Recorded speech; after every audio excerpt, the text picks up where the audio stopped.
Hi! Welcome sa aking video ngayon. At ngayon, i-review ko ito at i-demo itong Citycolor Photo Chic 15-piece synthetic brush set. At ito yung itsura niya. So, you can see meron siyang cardboard na yan yung sulat sa harap, yung brand, yung line, and yung 15-piece synthetic brush set. So, gustong-gusto ko na synthetic brush set ngayon kasi ayoko na ng animal hair. Kasi pag nililinisan na ubos yung sabon ko. So, synthetic brushes, kahit naman synthetic siya, napakalambot niya. Then, sa likod ng cardboard, alisin na nga natin. Ito yung mga brushes na meron sa loob and yung mga name niya at kung para saan siya ginagamit. So, ito yung kanilang website. Nandito din yung kung sino yung nagdi-distribute. Distributed by Beauty Plus Global Incorporated, Ontario, California, USA, made in PRC, at meron siyang scan or code and barcode. So, ito yung lalagyanan ng brushes. Kung mapapansin nyo, synthetic leather siya, pero maganda yung quality niya and matibay. Tapos, meron lang ditong Citycolor. Upon opening, meron siyang dalawang magnetic lock na katulad nito. And yan na yung brushes. Kung nagre-reflect yung plastic niya, pasensya na. And yan. 15 pieces yung brushes na to. And mag-start tayo mula dito sa mga face brushes, dito sa eye brushes, and dito sa liners. Liner brushes. So, ito yung CCF01. As you can see. So, yan. Ito ay large powder brush. Ginagamit ko siya pang set ng powder. Yan. Ang cute ng size niya kasi it's large. And mas madaling maglagay ng powder sa face pag ganitong brushes yung gamit mo. So, yan. Ganyan siya kalaki. Next is this Citycolor Face Brush number 2. So, yan yung handle niya. Meron lang brand and yung brush na name. And meron siyang Fuchsia Pink na perul. Ito naman din ay blush. Pang blush daw ito. Pero hindi ko siya ginagamit pang blush brush. Sa totoo lang, hindi ko to ginagamit na brush. Kaya nga, unused pa din siya. Hindi ko talaga siya nagagamit. Ang ginagamit kong pang blush ay itong CCF03. Ito yung tapered blush. Ito ang ginagamit ko pang blush ko. As my blush brush. So, yung mga bristles ng brush na to, super lambot. As in, malambot talaga. Kahit na synthetic siya, napakalambot niya. Ayan o. At ang sarap niyang gamitin sa face. At maganda siyang makakuha ng product.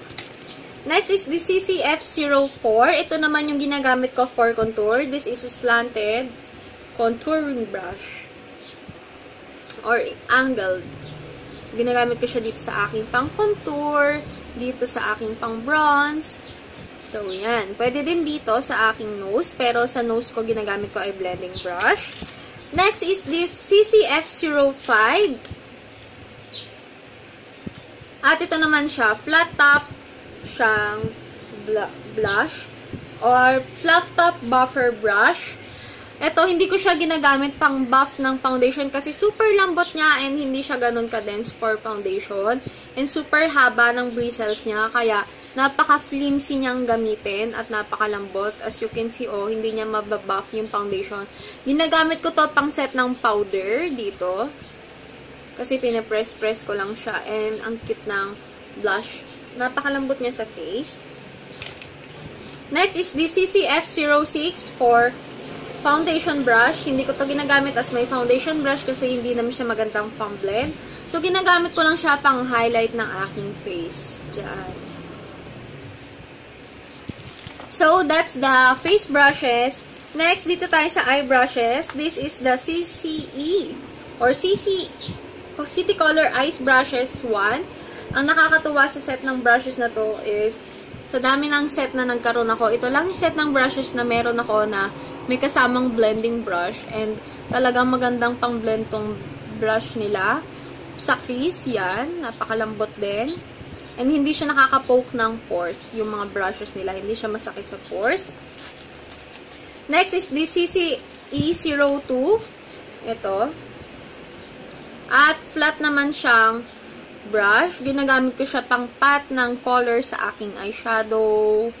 Pwede din dito sa highlight ng aking nose, dito sa aking tip ng nose, sa cupid's bow, sa brow, and sa inner. So, kahit saan mo siya gustong gamitin. Next is the CCE03. So, flat siya na brush. Pwede itong gamitin sa spot concealing or spot correcting. Yan. And maganda siyang ipang-blend. So, ito ginagamit ko siya sa eyeshadow din. Yan siya. Next is this CCE04. Mas malaki siyang flat eyeshadow brush. Pwede din siya pang concealer. And pwede din sa eyeshadow, sa flat surfaces. And pwede din dito sa lower lashes. Next is this CCE05. So, yan. And ginagamit ko siya sa aking outer corners ng eyes kasi para siyang blending brush na pencil, parang pa-pencil type. Pero maganda siya din siyang ipang-blend ng outer eyes. Next is this CCE06, the last, or hindi ba? This is the CCE06. This is slanted eyeliner brush. Ginagamit ko siya dito sa aking lower lash line. Pwede din sa brush, sa brow. Pero meron kasi akong brow brush na ginagamit. So, dito ko lang siya ginagamit sa aking lower lashes. Pag naglalagay ako ng eyeshadow dito sa aking outer corner ng lower lashes. Next is the CCE07. Smaller, flat eyeshadow brush. Ganun din, katulad sa sinabi ko kanina, pang pat ng eyeshadow dito sa brow bone and dito sa inner corner. Mas precise lang to kasi mas maliit siyang eyeshadow brush or flat eyeshadow brush. Next is this 2 CCL or liner brush.